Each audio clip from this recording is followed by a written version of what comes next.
Hello, and welcome to MCC's Philosophy 203, Ethics. I'm your instructor, Dr. Brandon Gillette. I'm professor of philosophy at MCC Blue River. I've been teaching philosophy for a little over a decade, and you may have or may not have been surprised that ethics would be a course in the philosophy department. Ethics has traditionally been a part of philosophy ever since Aristotle wrote a book called the Nicomachean Ethics, which was the first book ever to treat ethics as its own subject. The title comes from the fact that Aristotle wrote the book for his nephew, a man named Nicomachus. The Greeks had all the best names.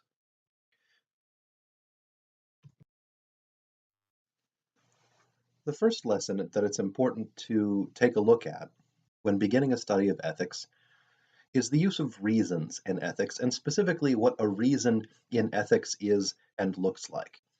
Now, everyone has opinions about ethics, everyone has thoughts about ethics, everybody has had discussions about what the right and the wrong thing is. But what makes the study of ethics different is that we're going to focus very closely on the reasons involved, on what makes something morally right or morally wrong. That's what a reason in ethics is. And some things about reasons will be important to point out right from the beginning. First, and a reason in ethics is going to have to apply universally. Otherwise, it doesn't really look very much like a reason in ethics. Consider this. Imagine we tell somebody that it's important to be honest or it's important not to tell lies. Well, when you say that to somebody, what you mean is that it would be important for everybody to be honest and that nobody should tell lies. Of course, there may be some specialized circumstances in which that may be all right, but the idea is that it would be the circumstances that would change what is moral or immoral, not the person who is in the circumstances. And so, in some sense, whatever the rules of ethics are, whatever really is the right or wrong thing to do, it'll be the same for everybody. It will apply to everybody equally. It's going to be universal. Also, a reason in ethics is going to have an obvious connection to human well being. That is, there's going to have to be some sense that of what actually makes people's lives better, right? Some things that have no obvious connection to human well-being are things like table manners, right? And so we're not going to spend really any time talking about table manners. It's conceivable to imagine the world where nobody has any good table manners, where everybody kind of disgusts each other when eating around each other, and and society still functioning perfectly well and people's lives going still perfectly well for them. Maybe that makes things like dating a little bit harder, but that's another thing entirely. Other things that do have obvious connections to human well-being are things like having basic human dignity, right? I mean, if we never respected that, that would be a big one.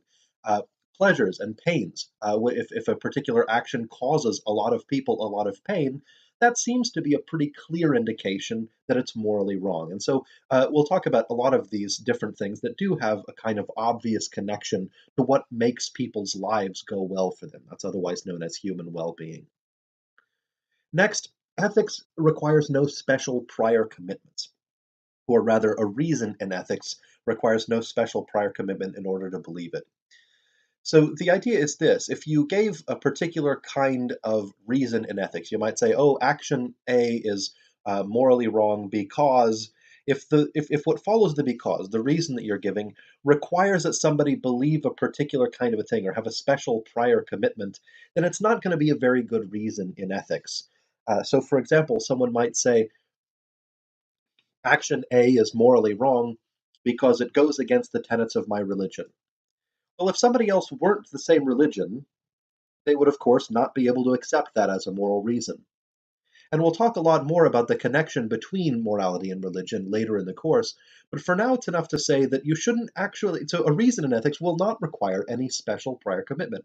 A reason in ethics should be the kind of thing that anybody should be able to accept, no matter who they are or no matter what they believe. That is, the reason in ethics should be broad enough that it has a kind of obvious force, right? That anybody who hears it should be able to say, okay, well, I guess that would make something a decent moral reason. Again, things like, oh, that causes a great deal of pain. right? That might make it morally wrong. That's the sort of thing that, again, requires no prior commitment. It doesn't require any club membership, any particular religious tradition, any particular cultural beliefs, etc. Those are going to be the kinds of things that are going to make the most solid reasons in ethics. And then finally, the concept of a reason in ethics is going to be rather timeless. The idea is this: we know that people over various times and places have, in fact, had many, many different ideas about what's right or wrong. But the idea is that they can't all have been correct about this. Whatever the right or wrong is in ethics, it's always been that way, and we have either gotten further away from it or closer to it in most cases. But the idea is that what actually makes something morally right or wrong, the reasons themselves, are not the kinds of things that change with the way that we tend to think about them. They're the sorts of things that are discovered rather than invented. When we express reasons in ethics, we do so using what are called arguments. Now, in ordinary life, the word argument has a different kind of a meaning, right? An argument in ordinary daily life often means a squabble, a dispute, or some kind of a disagreement, maybe a shouting match. This is yes, it is, no, it isn't, sort of a thing. In fact, the difference between argument as used in sort of common language and argument as used in academic life, and particularly in philosophy, is illustrated in the Monty Python sketch that is also linked in this unit. It's a lot of good fun. But for our purposes, making an argument means providing reasons for believing a claim. An argument has parts.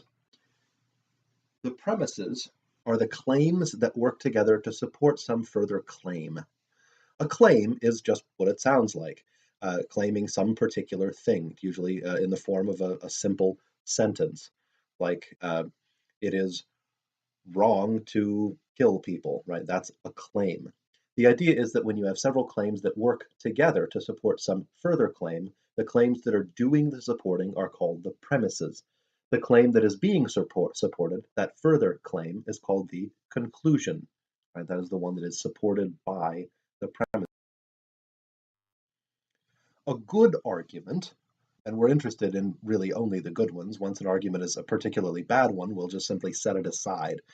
A good argument must have two features, and they must have them in this order. That's why in this case, these terms are numbered instead of simply bullet pointed.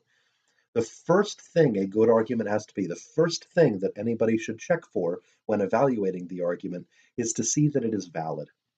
The concept of validity has confused many students who encounter it for the first time. So don't be surprised if you have a little bit of trouble quite getting your head around it. But here's how it works, and pay very, very close attention to the exact wording of the argument, because that's usually what gets people off of the concept, is that they misunderstand the concept in a certain way because they're not reading the definition as literally as possible. Okay, so the definition is this, and I'll just go through what's written on the slide here. A valid argument is one where the argument is structured in such a way that it is impossible for the conclusion to be false when the premises are true.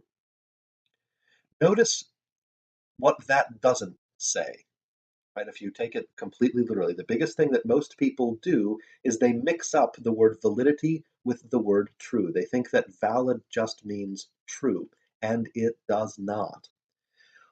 Notice in this definition, we don't actually have to care or know whether the premises or the conclusion in fact are true or false. We only have to be concerned about whether it is possible for the conclusion to be false if the premises are true. Notice that if then. For example, if I say, if a meteor hits the Earth, then all life will end. Notice I wouldn't start a panic by saying that. If you say, if A, then B, you're neither saying that A is true. I'm not saying that a meteor will hit the Earth. And I'm not saying that B is true either, that all life on Earth will end. I'm simply saying if one thing, then the other. The concept of validity works the same way. We don't have to care whether the premises or the conclusion are true or false. All we have to care about is whether it is possible. for the conclusion to be false when the premises are true. And we'll talk about why that is in just a minute with some examples. The second piece that a good argument has to be, and you can look at this after you've determined validity. Validity is number one. The second thing is soundness. In fact, the definition for soundness is something is sound if the argument is valid and its premises are true. So even building the concept of validity into the definition of soundness makes sure that you look at validity first. And again, the reason for this will become clear as we take a look at a few examples. The first is a basic valid and sound argument. So we're going to show you what a good one looks like before we show you some of the various others that we can have in various combinations. This is a very old, very standard kind of an argument, and each of the claims is a very simple kind of claim. So the claim made in the first premise, that is P1, is Socrates is a man. Okay, there you go, pretty straightforward. Premise 2 is all men are mortal. And the conclusion that we draw from this, the claim that is being supported by those first two, is the claim Socrates is mortal. I want you to notice a few things about the structure here. Uh, we've put premise 1 and premise 2 up next to each other, and we've labeled each of them as such, right? And then there has been a line, and then the conclusion is labeled. This is a way of expressing or writing down arguments that we call standard form, right? So that we put the premises above a line, we put the conclusion below a line, we label each premise, we label the conclusion. This is the clearest possible way to express an argument. There's no ambiguity involved. There's no question about what are premises and what are conclusions. This is the way that people will express an argument when they want to be as clear as possible. And so this will be reasonably common in philosophy to express things in this way or in a very similar way. So I want to point some things out about this argument. So remember what the definition of validity literally says. It says that something is valid if it is impossible for the conclusion to be false while the premises are true. So let's pretend for a minute that the claim Socrates is a man is actually true. And I know what you're going to want to say is like, well, of course it was true. Socrates was a man. He lived in Athens, all this stuff. But imagine that you're, from someone who's never heard of Socrates, right? I don't know whether Socrates is the name of a dog or a bird or whatever. Just pretend that it's true for now. Well, you just, pretend you don't know the actual truth of the sentence. Just pretend it's true for now. And say maybe you're from Mars. You don't know about mortality or men or anything like that. You get the claim all men are mortal. Again, pretend like that one is true. Even if you didn't know anything about Socrates or mortality or men, it seems impossible that you could read the first two claims, pretend that they were true, and still think that it would be possible that it would be false that Socrates is mortal. And so what we're saying here is that it really would not, there's just no possible way to get your head around it being true that Socrates is a man, and true that all men are mortal, and false that Socrates is mortal. There's just no way, right? It's not possible. And that's what makes the argument valid. Makes it sound is that it's true that Socrates is a man, and it's true that all men are mortal. One last thing to say about this. The reason you look at validity first is because there's really two concerns here when you're looking at an argument. Remember that the premises, P1 and P2, are supposed to be reasons for believing this further claim, the conclusion, that's labeled C. If the reasons to believe this further thing really are reasons, then whenever those reasons are true, then the conclusion will be as well. Right? These reasons, the premises, will bring the conclusion along for the ride. In fact, so the idea is that you want to say that it should be impossible to believe premise 1 and to believe premise 2 without just having to believe the conclusion. That's in fact what makes premise 1 and 2 good reasons to believe the conclusion, is that you can't believe these premises without then having to believe the conclusion. And that's what a valid argument will do. An invalid argument will not do that. But the reason to focus on validity first is that in order for something to be, for an argument to be a good one, the reasons that are given for the conclusion have to be good reasons, right? They have to be reasons to begin with. Then we can worry about whether they're going to be, in fact, good reasons. We can worry about then if they're going to be true or not. And so it's always validity first, then you can start checking on soundness. And they are two very different things. Let's take a look at another example here. This one is a valid but unsound argument. And so let's read through it. Premise 1 states that the author of the Bible is a great writer. Premise 2 states Neil Stephenson wrote the Bible. And the conclusion says that Neil Stephenson then is a great writer. Well, first of all, many students will look at this argument and say, well, it's invalid because premise 2 is false. Neil Stephenson, a noted science fiction writer of the late 20th and early 21st centuries, did not, in fact, write the Bible. And this is in fact the case. Neil Stephenson did not write the Bible, and so premise 2 is in fact false. But remember what I said, this is a confusion. This is where a lot of students get things wrong. Remember that validity has nothing to do at all with whether the premises are true, but only if it's possible for the conclusion to be false while the premises are true. And so think again, let's pretend that the author of the Bible is a great writer is a true statement. Just pretend it's true for a minute. And also pretend that it's true that Neil Stephenson wrote the Bible. If those two things were true, it would not be possible for Neil Stephenson is a great writer to be false, right? If the author of the Bible is a great writer, Neil Stephenson wrote the Bible, he would have to be a great writer. And so it would be impossible for those premises to be true while the conclusion is false. That's what makes the argument valid. Of course, this isn't ultimately a good because, as it turns out, of course, Neil Stephenson did not write the Bible. It is false that Neil Stephenson wrote the Bible. So it is a valid argument, but it is unsound.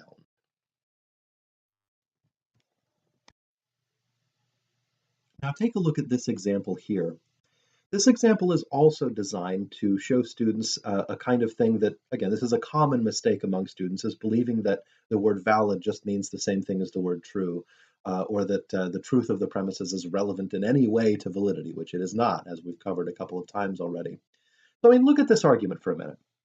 Premise 1 says that all dogs are mammals, and premise 2 says that triangles have three sides, and they say, therefore, right, Millard Fillmore was president. Now, it looks like these statements are entirely disconnected from each other, and they are. And so, in fact, let's again take a look at the very strict definition of validity and apply it to this case. Noting, of course, that it's true that all dogs are mammals, it's true that triangles have three sides, and it's true that Millard Fillmore was president. He was, in fact, the 13th president of the United States. And so, again, if you're tempted to say things are valid if they're true, then you're going to have to say this is a valid argument, and that seems a little sketchy. After all, what do dogs, triangles, and Millard Fillmore have to do with each other at all? So, in fact, what makes this invalid is that, again, imagine that it's true that all dogs are mammals. Imagine that it's true that triangles have three sides. This shouldn't take a great deal of imagination. But now imagine that those two things are true, and imagine it was false. Imagine whoever Millard Fillmore ran against had happened to defeat him. In that case, Millard Fillmore wouldn't have been a president. But in that world, all dogs would still be mammals, and triangles would still have three sides. And so it is, after all, possible that all dogs are mammals is a true statement, and that it's true that triangles have three sides. And yet, at the same time, it's possible that it is false that Millard Fillmore was president. There are circumstances, or we can imagine a circumstance, in which dogs are mammals, in which triangles have three sides, and in which Millard Fillmore was in fact not a president.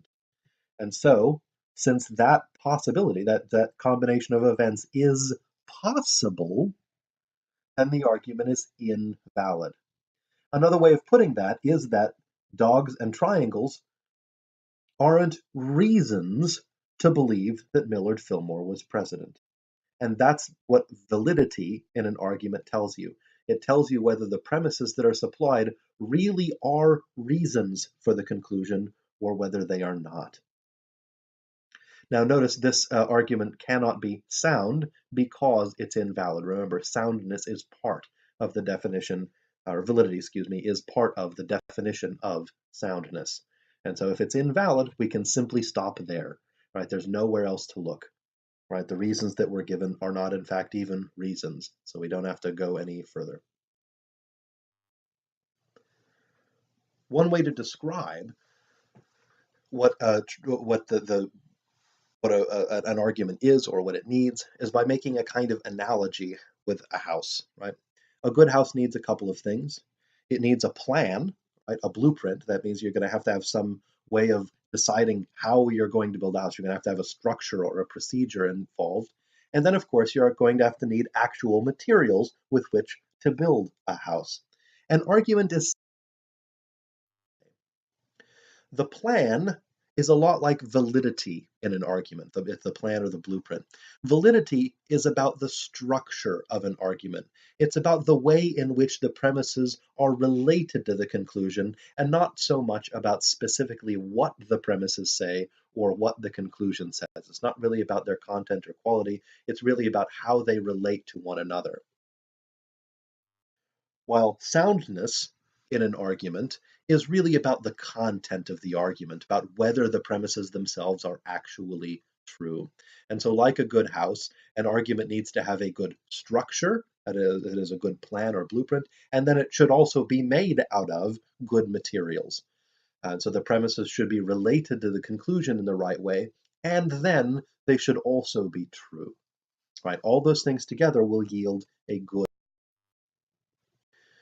So, for some examples of how to tie tie arguments and reasoning in with ethics, I'd like to take a look at one particular kind of an example.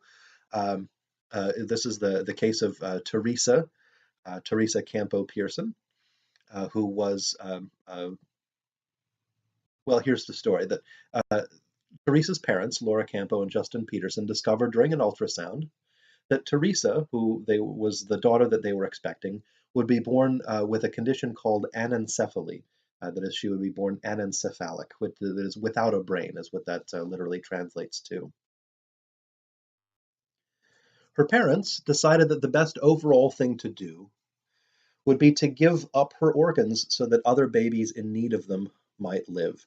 Because, of course, if you're born without a brain, obviously that's a major problem. It's thankfully rather rare, but not unknown to medical science. In fact, anencephalic babies do generally die shortly after their birth. And the trouble is, if you wait until they die naturally, it very much decreases the viability of the organs, right? The organs really begin to die and shut down as the system isn't really there to keep them going. It's a very tragic situation. And of course, we could look at her parents trying to make the best out of this situation and really applaud them. But this is a very complicated situation in terms of ethics, as we'll. So, on the one hand, Teresa, of course, has no brain, and so presumably has no quality of life. Doctors are pretty much unanimous saying that an anencephalic person cannot experience pleasures or pains in any very basic sense. There's no awareness, no sight, no hearing, no feeling, nothing, right? Because all of those things are things that require a brain to process all of those signals. And without a brain, that's pretty much it. And so taking into account that fact, it seems to make perfect sense to give up her organs to other babies who do have experiences and who need, for various reasons, organ transplants in order to live. But on the other hand, Teresa is certainly alive by any common medical standard, breathing, heartbeat, etc., all those things. And it does make sense to have laws against killing people for their organs, no matter what medical condition they have. And in fact, this was the very conflict that happened in the case of baby Teresa. It was a conflict between Florida law, which of course prohibited killing baby Teresa to take her organs, even though she was anencephalic. She had no brain.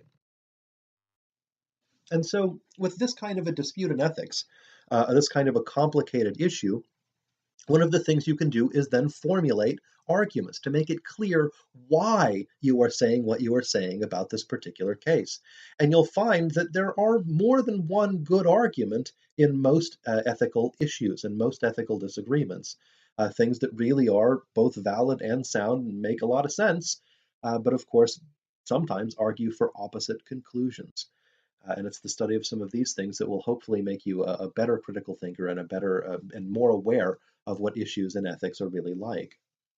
So, for example, we can take this argument, the first premise of which is if you can prevent something bad without sacrificing something good, then you should do it. This seems like a basically valid ethical principle. This sounds like the sort of thing, again, that anybody should be able to accept. And specifically, in premise two, we say taking Teresa's organs would be preventing the deaths of some babies without taking anything from Teresa, who cannot have experiences. And so this seems like an example of preventing something bad, that is, the deaths of some babies, without sacrificing something good, that is, without taking anything from Teresa. And so the principle in premise one says if you can do that, then you should. And so the conclusion then is that Teresa's organs should be taken because it would be an example of preventing something bad without sacrificing something good.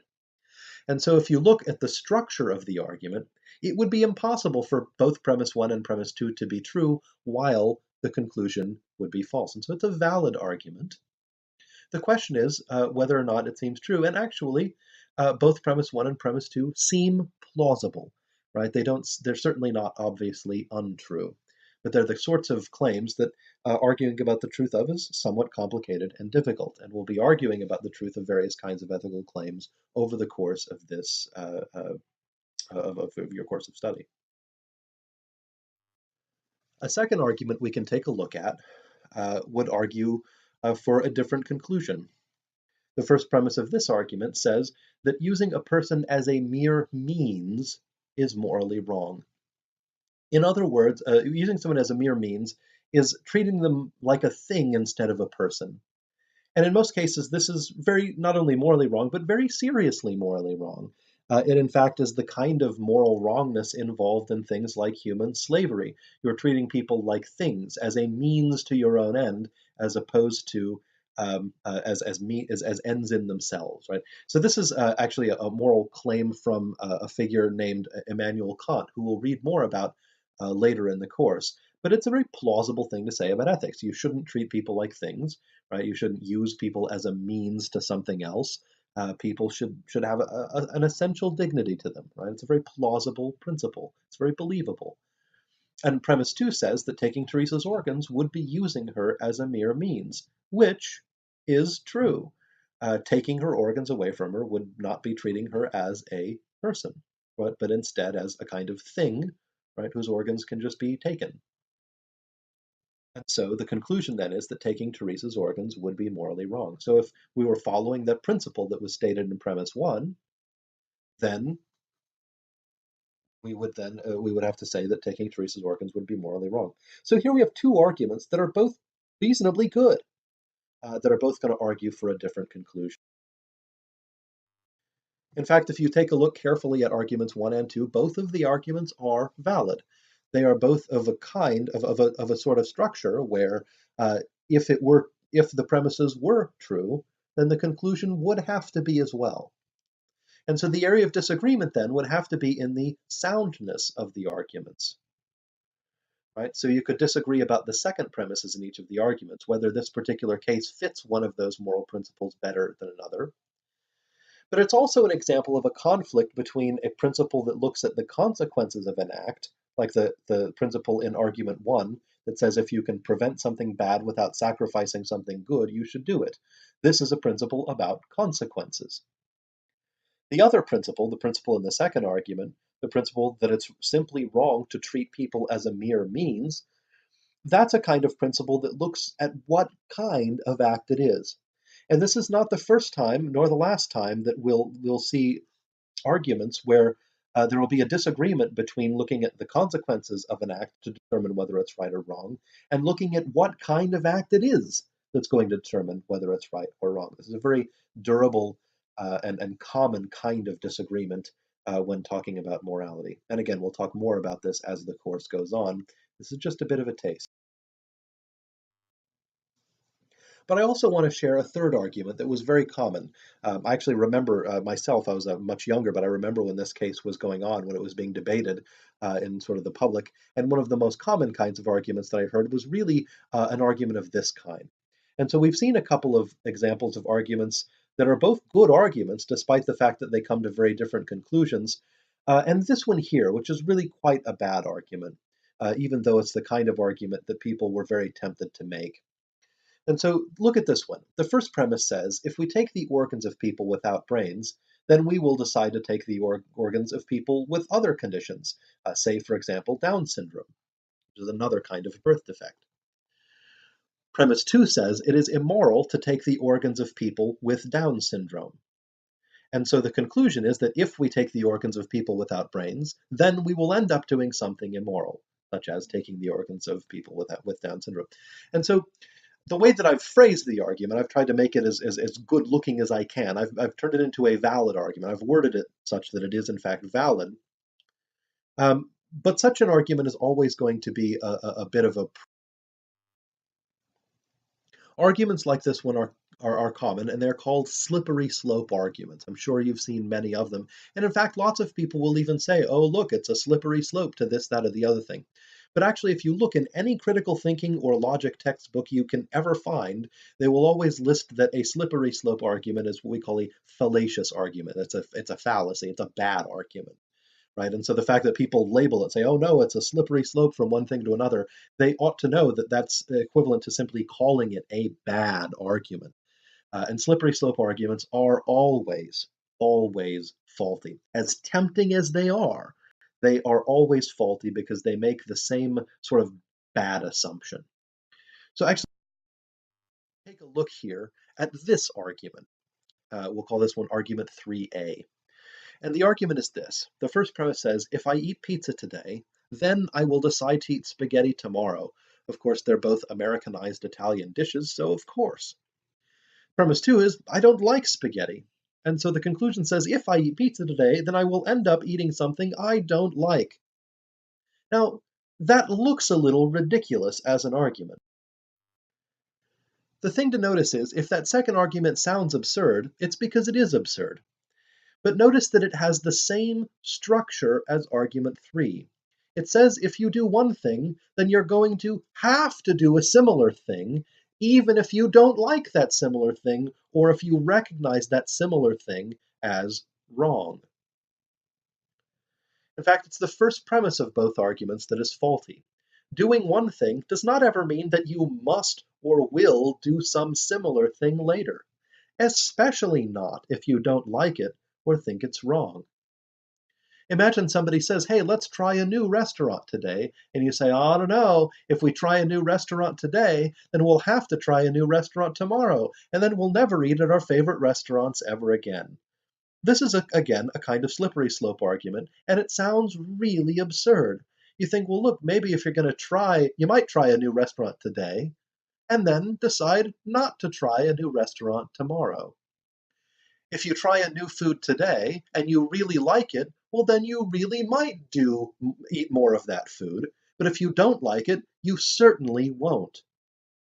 And so the fact that you can recognize a particular action as wrong, even though it's similar to an action that you might think might be right, there's no reason to relate the two together.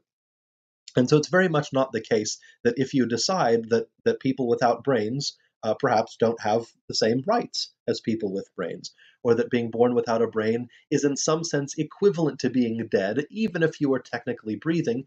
Uh, it's just not the same thing as doing something that you know to be wrong, like taking the organs away from somebody who does have a choice, right? Who does have a mental life, does have experiences.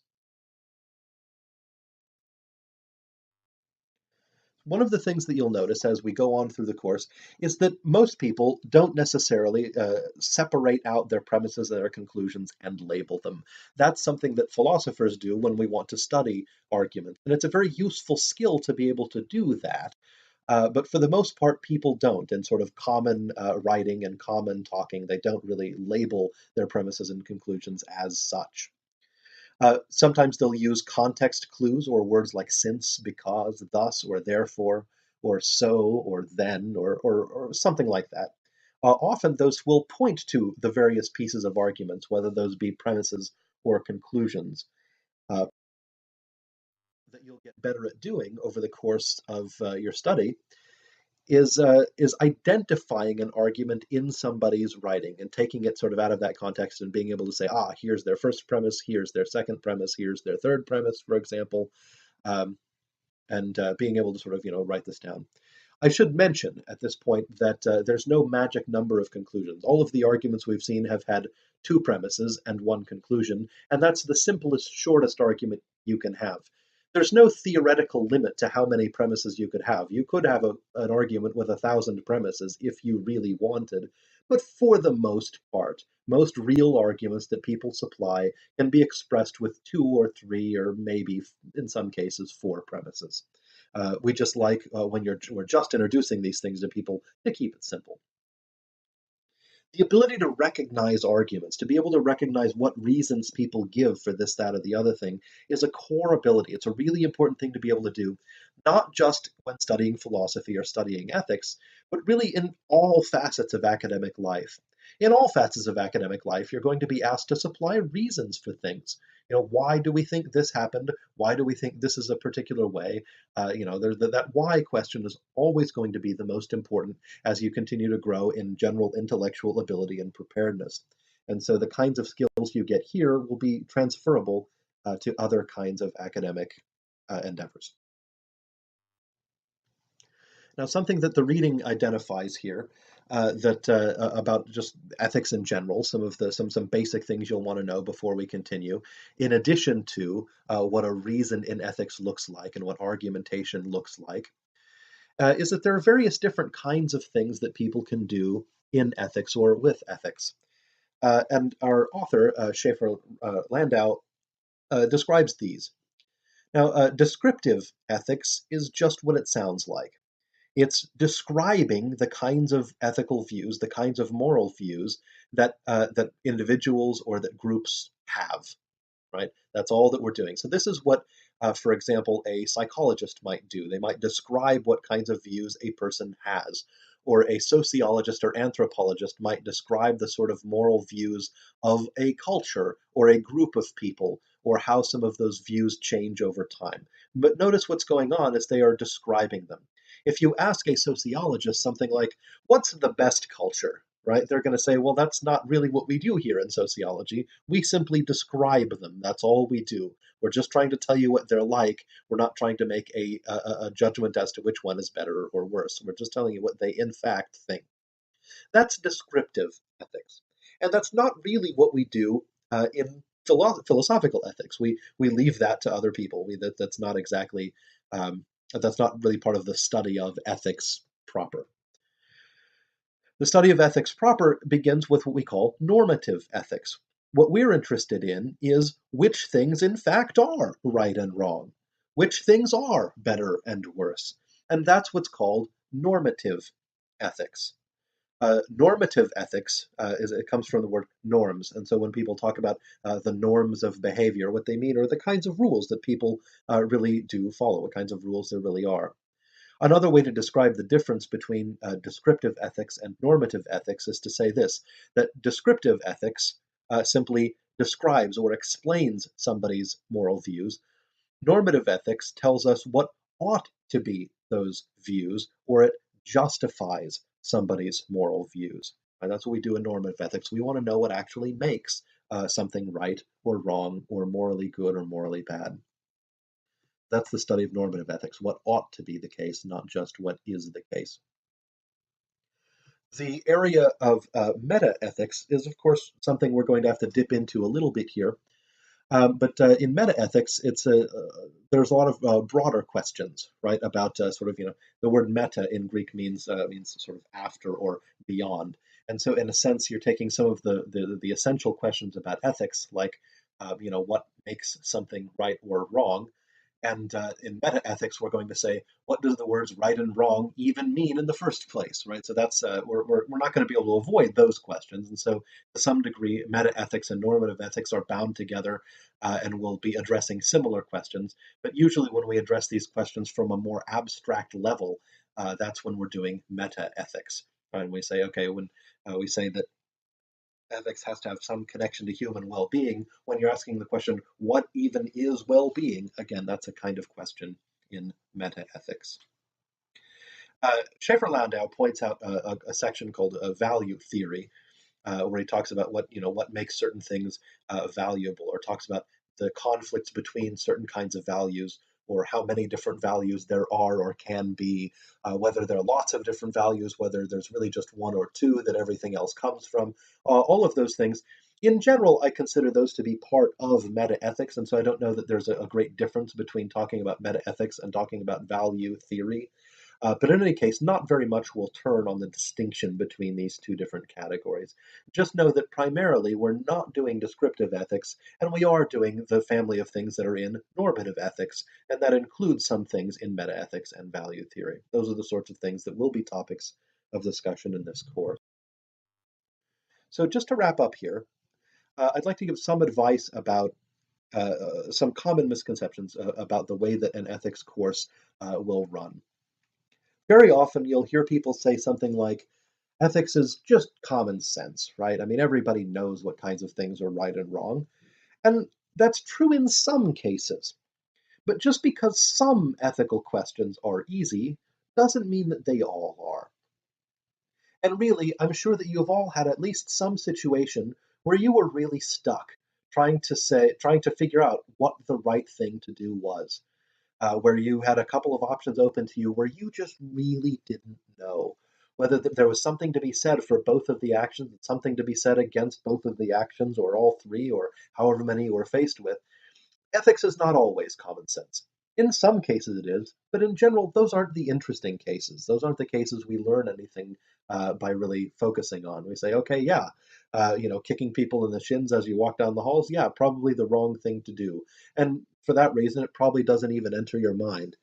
But again, just because some ethical questions are easy doesn't mean they all are. Another thing that people often say is that, well, there's no wrong answer as long as you sort of explain yourself really well.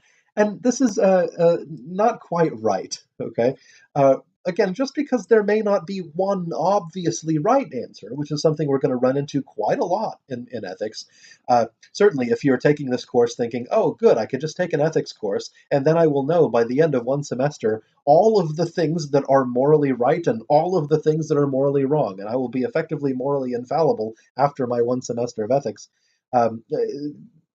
Your expectations are a little bit lofty, right? Ethics is a complicated topic, and there's a lot of disagreement, and there's plenty of room for very reasonable disagreement, and that's something you'll have to get used to.